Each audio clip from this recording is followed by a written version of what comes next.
Welcome to Resiliency Redefined. I'm your host, Robyne, and I am thrilled to share with you information about resiliency, well-being, performance, education, business, parenting, and everything in between.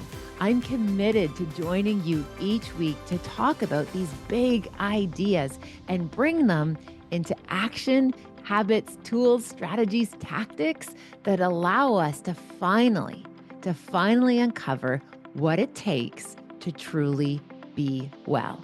And I'm just so excited that you're here. Welcome to this episode of Resiliency Redefined. I thought I could use our time together today to answer a few questions that I often get asked. People have been asking me this since a post I did yesterday about traveling. So on today's episode, I'm going to share with you some of the behind the scenes looks on how I do what I do when it comes to travel, because I have picked up some tips and tools and tricks. And given that many of us are going into some holiday season and you might have some travel, or perhaps it's work travel, I wanted to be able to share some of this, in some cases, hard-earned wisdom. And I'm going to bring it to you on this episode today of Resiliency Redefined. So to start us off, just yesterday, I posted a story when I arrived back at the Toronto International Airport, Pearson Airport, and I shared with persons on social that I had just finished an 8-day event, 8 days on the road with multiple events, multiple cities. And while I was on the plane home, I noticed that I was feeling obviously a wee bit tired. And I was curious how many kilometers/miles had I traveled. So I did some math. And my best estimate is that I completed 10,200 miles over the course of 8 days. Or for my Canadians, that's 16,086, rounding up to 87,000 kilometers. Now, that is a lot of travel. So I left my home and family in Peterborough, made my way to Toronto, got a flight to New York City. That night, flew back from New York City. It was just an in and out. Next day, flew to Edmonton, picked up a rental car, drove to Camrose, Alberta, stayed there for one night. There were 2 events, went back to Edmonton, caught another plane, flew to Denver, actually, got a connecting flight to Austin, Texas, spent 3 sleeps in Texas, and then worked my way to San Francisco, was able to then go to Pleasanton, back to San Francisco, back to Toronto, and then an hour and change drive back to Peterborough. So that is a lot of wear on tear, so to speak, on a body, on a heart. Also, there's so many moving parts that make that possible. So I thought I could share with you some of the strategies that I find extremely helpful when I am in a long travel season. I hope this could be useful. So just to hold space, I recognize, and I find this helpful to note, that there are certain things about myself when I'm busy on the road that I find predictability and control of the controllables extremely helpful. So even before I leave, I have one go bag. So everything that I need in terms of wires, cables, everything technology has a go bag, and it's separate than any of the chargers, technology, pieces of tech that I use at home, in my home office, or anywhere around the house.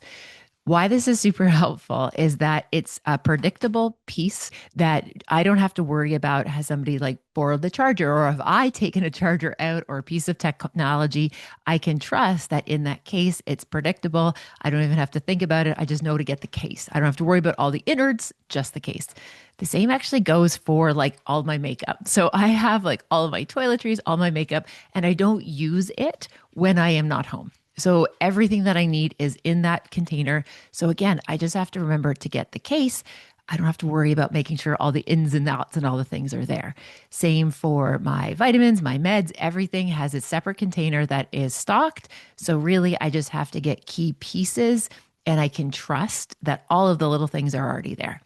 The other win for me that I've learned about myself is I only travel with carry-on. So that is a huge shout out and a big thank you to my father, who is a world traveler in his profession. And whenever possible, he would always use carry on. And he imparted that skill set of packing, the importance of carry on, especially when you are going to multiple cities, connecting flights. It's just so much easier to have your stuff with your person. So I am very strategic about what goes into that carry on. So, as I said, I already have my kits, which would be my tech kit. It's like all my toiletry kit, that's set. I also, for most of the time, I usually wear the same thing when I'm traveling. So I don't have to think about what am I going to wear to the airport.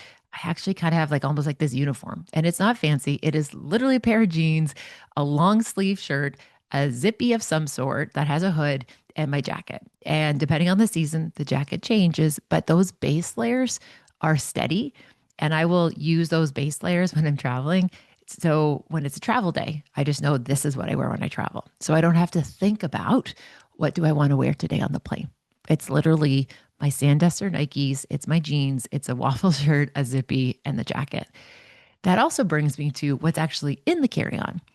I start by identifying, and again, I really hope this is helpful. So many people have asked me about this, and then I thought, really, you want to know how I pack? But sure. What goes into that? I start with how many events I have and what are the staples. So you'll probably notice if you follow on social and you see I am not very like creative when it comes to what I wear on stages or at these events. Always a solid and always basic. So I will make sure that, for example, if I have a black pair of trousers or pants, whatever you want to call them, it's like dress pants. I will make sure that that could be used with a suit jacket or a vest, or if I'm going to bring like a jumper, like I just make sure that I have solid pieces that can travel really well. But also, like this past week, I made sure that I could multi-purpose things. So, for example, like the black pants that I wore one day, I was able to pair it with a sweater the next day. I had a vest with it the other day. So, I was able to have essentially three key pieces that were for presenting. Once I know what that is, then I decide on the shoes. Now, for folks who do know some of my work, I am a very, very big supporter of Nike Air Force Ones. I have probably more pairs than any one person requires, but they're my work shoes. They're my indoor shoes. They are in pristine condition because I only ever wear them indoors most of the time. I'm sometimes have to run across the street from like a hotel to a convention center, but I usually try to keep my indoors. So what I do is once I have the fits, I decide to pick the shoes that go with it. Now, these shoes are very crucial in two key ways. A, I have great kicks when I'm on stage and I feel safe and grounded and secure. And I know my Nikes will never let me down. That's number one. And number two, I can fit so much into two pairs of Air Forces and carry on. So literally like 8 pairs of socks can go in one side. I can like shove other things in the other shoe. My workout gear, actually, I can roll it and put it in a shoe as well. And then usually, like sometimes I'll actually put my PJs, I can roll them and put them in my other shoe. Now I have size 10 shoes, so that is pretty good real estate for carry on. But this is the king. So not only do I have my Air Forces with me, they are also protected from getting creased because they are so packed with all of my stuff. So because I roll everything and I stuff it in there, the actual toe of the shoe won't get creased. And if you understand what creases feel like on a really lovely pair of Air Forces, I think you'll relate to this. It's a way to protect them when they're traveling. So on one side of my carry-on bag, it is actually 4 pairs of shoes, but that literally covers like all the other parts that I'm going to need. On the other side, it's the talking fits. It is one extra pair of pants. Now, it doesn't have to be jeans, but I've had enough lessons learned that I can't rely on just one pair of travel pants. I usually try to throw in a pair of trackers or a pair of leggings, something just as backup from when, for example, the woman sitting next to me dumped her entire red wine on my lap on a flight and then proceeded to get upset with me because I didn't catch it in time.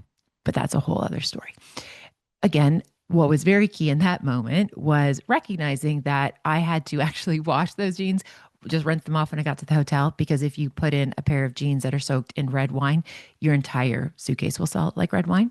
Which brings me to one of my secret hidden gems of a strategy. This is a big one. I put these dryer sheets in my suitcase. Okay, so in between my presenting outfits, I usually just stick in a couple dryer sheets because when you take them out of the suitcase, they smell amazing. So I always have like a dryer sheet in between the outfits that I'm going to wear because it just feels like fresh laundry and it smells delicious. And I usually have also used a dryer sheet to like clean up my shoes if there was like a scuff on them. Dryer sheets are very multi-purpose. And so that's actually one of my strategies is bring a dryer sheet to keep my clothes smelling delightful. And also it works to really good to buff out. So for example, if you got like makeup on your black shirt, you can actually use a dryer sheet. And I actually find it works really well. Who knows? Maybe that could be useful to someone. So, that being said, that is how I navigate the travel. I also ensure that I have in my carry on bag, because I always bring two different things. So, I have my crossbody with me, which is literally like, it's like, honestly, let's be honest, it's literally like a safety blanket. I hold the strap of my crossbody when I'm in lines because if I'm feeling overwhelmed, I can ground it by holding the strap. So, I have my crossbody, which will have all the like, my wallet, it has passports, it has Nextcard, all of that kind of stuff. It also has my computer, all the things, sunglasses. I also have a little like just in case container.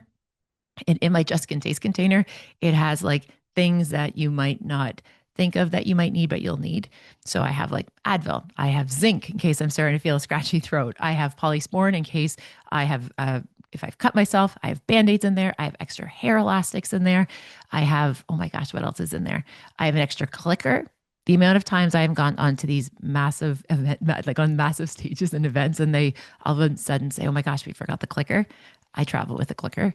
I also have a jump drive, like a little USB, and yeah, so I'm just every day. I have paper clips. I also have safety pins. So I just have these little things that often will come in handy. And so they're always just in the bottom of my bag. So if we're ever out somewhere and you see me and you need a band-aid, you know I got you. Also have Kleenex or Scotties, depending where you live. So that's in my little go bag, which is in the crossbody. Now, the other piece is I always travel with my Kindle, my small little iPad. And what's interesting about my mini iPad, there's nothing to do with work on my mini iPad. It is strictly for entertainment. So I do have my Kindle for reading, and I always have extra books on my Kindle already preloaded, so I don't have to trust Wi-Fi. I have a whole assortment of my Kindle stories, my books there. I have my little mini iPad, which no work is on that. So that's literally just downloading shows and movies and things that I do for entertainment and nothing work related. And then I have my computer. And just recently, I can share with you that little computer. Let me tell you, I landed in San Francisco just a couple days ago, and I was feeling so good about myself. I'm like, I am nailing this travel. I have made good choices. I am set. And I got to the hotel in Pleasant, California, and I realized I had left my computer on the plane. Now I know exactly why I left it on the plane because I did something differently, which means usually when I'm on a plane, I only take out the thing that I'm working on right now. Or so if I'm working on just watching a show and being entertained, I will only take out the iPad. If I am reading, I only take out the Kindle. This particular time, I took out the Kindle, the iPad, and the computer because I hadn't set a plan yet on how I was going to use those 3 hours. And I put them in the seat in front of me. And when I was getting off the plane, there was this lovely woman next to me. She was this 78-year-old, just superstar of a human who is, oh my gosh, I actually bought her book while we were on the tarmac. She's this yoga instructor and she has this amazing story and she was traveling to do these workshops. And I'm like, 78, you are phenomenal. I was so distracted by the conversation. And then I actually ended up helping her get her bag out from above in the overhead bin. And so because I did that, I realized I had been distracted and got the Kindle. Praise gosh, because let me tell you, one of my first little notes was, sweet Jesus, at least my computer has a password and my Kindle doesn't. That's been corrected, friends. I literally, when I shared with Kim, oh my gosh, I can't believe I left my computer. She was like, oh my gosh. I'm like, sister, it wasn't the Kindle. It's good. There's a password. We'll get it back.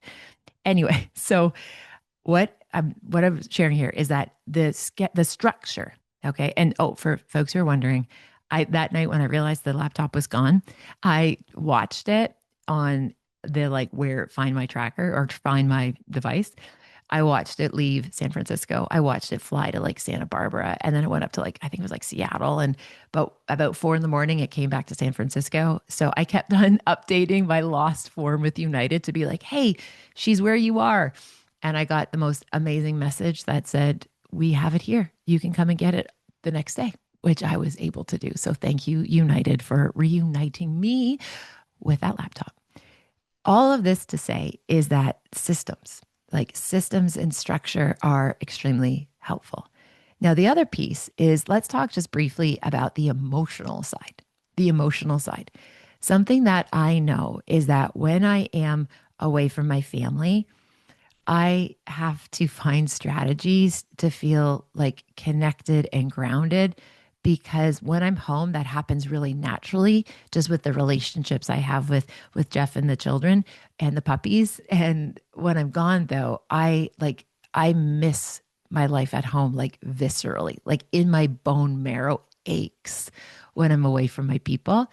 So I've learned that I need to have points of connection, like real connection, not just transactions when I'm on the road.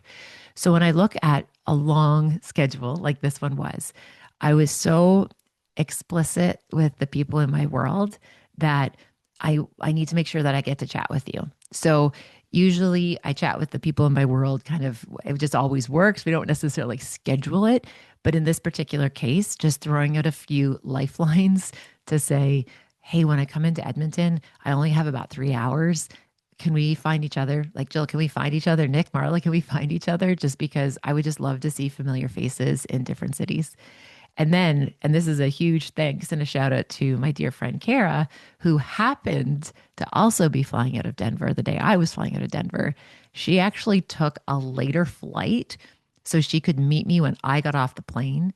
And we were able to have like a 45-minute dinner together before we went back to our respective places. So on a layover, I was able to connect with Kara. And it's shocking how much laughter you can jam into 45 minutes with a side of nachos and guac. So again, what I've learned about myself is I have to have connection with the people that matter a lot to me when I'm on the road, and I have to do that intentionally.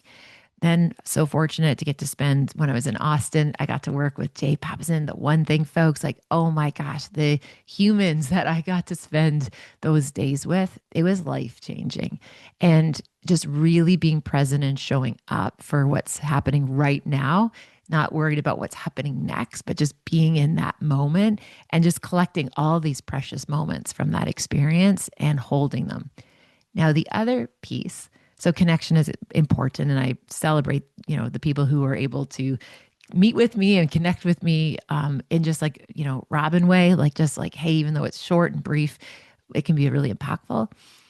And the other piece, though, is holding space and recognition that my family back home, they actually are carrying enormous amounts of the opportunity of me to be able to do what I do because they do what they do so well. Jeff is epic at holding down the fort. Like, I mean, this guy is so locked in when it comes to running the family and the household back here. And Ava and Jax, they step up. Hunter away at school, he still sends me notes saying, hey, Mom, I see you got into an Uber. Mom, I see you got out of the Uber. Like, he's checking on me. We're connecting, we're chatting. And I'll share with you just a little shout out to my family. I remember I was boarding from San Francisco to go to San Francisco from Austin, and they did the call at the airport for a flight to Toronto. And all of a sudden, I got this wave of homesickness. Like, all of a sudden, I felt just a wee queasy, a bit achy, and my heart was literally, I had to put my hand on my chest because when they said we're now boarding for Toronto, and knowing that I was flying thousands of miles in the opposite direction, that hurt my heart. And I texted Jeff in that moment and said, wow, I have a big, big wave of homesickness right now. I miss home. And Jeff responded, when are you back? And I said, 48 hours. And he said, we need those 48 hours to get this house back in shape. We need those 2 sleeps. Home misses you too, but we got some work to do back here. So you do your job. I'm going to go do our jobs. And that moment, I just like burst out laughing that he was like, well, we need 2 days to get this house back in order. It was exactly what I needed. And knowing who to reach out to, who to ask for help to when you are doing this type of thing, it makes the world of difference. So then we're gonna as the kids would say, wow, mama, you're totally glazing him. I'm gonna give him one more little shout out because one of the projects that's been on the list that I've never actually seen, but it's just that like list out there and somewhere in the world. When I say, hey Jeff, what about this? He goes, it's on the list. I've never seen it. Although I do know Ron, a very dear friend, Jill's partner husband in Alberta. Ron has a list, and I've actually seen it like in person. He actually has a list. I hope one day Jeff will put words on a list so it's actually like in real life. I digress. But Ron, we see you. Okay, so one of the things that on the list was to get the garage tidied up. So we have a lot of stuff in the garage, get the garage tidied up before the snow flies. And this has been on the list. And my friends, so after 10,002 miles or 16,096 kilometers, 97 if we're rolling up, I pull into the driveway and the house it's dark and the house is like glowing. So we always leave the front porch lights on. We don't actually have a front porch like, but we always have the front lights on. We have like a just stairs. Anyway, the lights were on, which always feels good when there's that glow of home. And then I rounded the corner and my bay of the garage, which has been packed with all this stuff, was wide open. So one of the activities Jeff took over while I was away was getting the second bay clean so I could literally drive my car right into that second bay. And oh my goodness, when people like show up for you like that, it was just the sweetest treat to know that this morning I wasn't going to have to like clear off the snow on my vehicle because I'm actually back to Toronto this afternoon. It was a gift. And I also just want to recognize that when people are on the road and they're traveling, like there's this recognition, I think it's important that the maintenance aspects of your life, like the basic stuff, like getting the recycling out and the garbage and like emptying the dishwasher, making dinner, like just all of those incidentals on how your life runs. We call those maintenance tasks. That continues. And I recognize that means for me to do what I do, other people have to step up. And just that maintenance falls to my family. And the fact that they do that. And I'm just so appreciative that people just step up and they chip in. They step up, they help. And that's something that I know that I only am able to do what I do because of the team behind me. And that includes professionally with Jenna and the team and Aaron and Ashley and Mikey and all the people, but my home squad as well, and the very, very dear friends. So, and let's not forget the puppies, right? And let me just tell you, when I got home last night, those puppies, we had a reunion, right? And I know I joke that I'm the golden retriever mama, but let me tell you, those Labradors, they welcomed me home and as my family. And I'm just so appreciative that I'm able to do what I get to do. And I recognize it's because of the people around me. So to each and every one of them, I want to say thank you. I see you. I appreciate you. And also to the people who I get to connect with when I am on the road and the people who stay and chat and take me out for dinner. Thank you so much, Joni and Jason, and to Dr. Phil for being able to have supper with me and Camrose, friendly faces. It's so meaningful. And again, obviously to the one thing and the team there and Kim and everybody. Oh my gosh. And new friends like Jay and Daryl and Chris. Oh my gosh. And Jordan. I'm just so appreciative for all of it. So I hope in that little bit of a ramblings of Robyne on the road, there might have been a piece in there. Stability, predictability, being able to know what you need, know what works for you, what doesn't work for you. And the last little takeaway is pick a chain and go all in. So when I fly, Air Canada. When I am on the road, it's like it's Marriott. I don't even have to think about it. And then you also accumulate copious amounts of points. And all of a sudden, that's just, again, it just simplifies things. So the Bonvoy app, it is amazing to be able just to have all of my information in one place. The same with Air Canada and their partners United. And again, I still have a huge soft spot for WestJet. And when I'm flying out west, I make sure to support WestJet. But again, it's just having a system and trusting your systems. So I don't have to figure out everything and hold all of it. It's just knowing what works, knowing what I can let go of, and also making sure that we acknowledge and appreciate the people around us that enable us to be able to live big, bright, beautiful lives.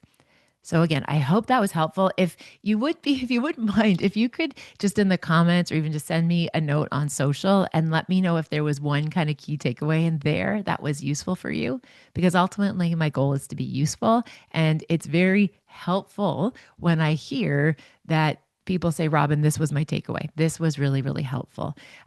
Or ask for book recommendations, whatever it might be. I'm here to support you. So take good care. Thanks for joining me on this solo dolo episode.